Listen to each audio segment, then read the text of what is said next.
waxay u taagan yihiin anaa kuu sharaxi doono insha allahu tacaala halkan waxaa noogu qoran mataqaanaa DIA oo u taagan diamond tusaale kaleeto muxuu tahay 10 haddii uu gaaro tusaale kaleeto 8 9 oo kaleeto waxaa weeye mataqaanaa corundum ama rubiga iyo mataqaanaa sapphire-ka dhagaxaanta loo yaqaano 10 markuu gaaro wuxuu ku noqonayaa mataqaanaa diamond halka ayaad ka sii wadanaysaa insha Allah tacaala wana arki doonaa midabadaas halka waxay ku leedahay waxa la mataqaanaa off iyo on tusaale kale tasaan waan u shidayaa sidana waan u daminayaa halka waxaa noogu qoran mataqaanaa musuuta laba laambadood ama se laba mataqaanaa musuuta buluuga noogu qoran halkan markii layrkaas uu noo shiday macnaheedu waxa ka tagay bateriga inuu diyaar yahay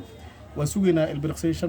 mataqaanaa 20 ilbiriqsoo kala sugeynaa waxaa noo soo kacaya mataqaanaa laambadaas kale ayaa on noqonaysa ama mataqaanaa laamb guduudan soo shidi doonta marka waxay ka dhigan tahay in mashiinta ay ku shaqeyn doonto halka waxaa noogu horan mataqaanaa protectionka ama kaafkaas noo saaran tiibkii ama mataqaanaa musuuta afkii loogu talagalay in dhagaxa la saaro tusaale kale dhagaxaantu sidaan oo kale marka uu yitid waa kuwa nabad tijaabada tusaale kale tufaartis oo kale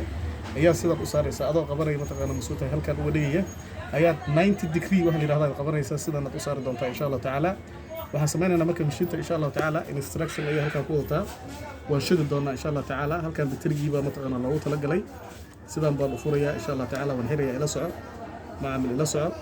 halkan waxaan fiirinayaa mataqaanaa musuuta minus iyo plus ay leedahay sidaad u jeedid u soo dhaweey hada kan macnaheedu wuxuu u taagan yahay pluskii kanina minuskii u taagan yahay waxaan fiirinayaa marka connector-kan loogu talagalay in mataqaanaa musuuta bateriga lagu xiro waxaan ku xirayaa afkiisa afkan yiriska afka weyn lagu xirayaa afkan yarna afka kale to sidaas ayaan xirayaa ila soco macaamil waka sidaas ay nagu xiran tahay mashiintiiba marka hada sidaan u rakibaynaa insha Allah tacaala way noo xiran tahay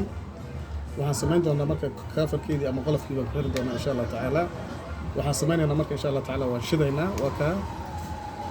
waka waxaan sugeynaa marka ilbiriqsiyo haddii ilaahay insha Allah tacaala ilbiriqsiyadaan sugeynaa insha Allah tacaala idimo saddex ka badan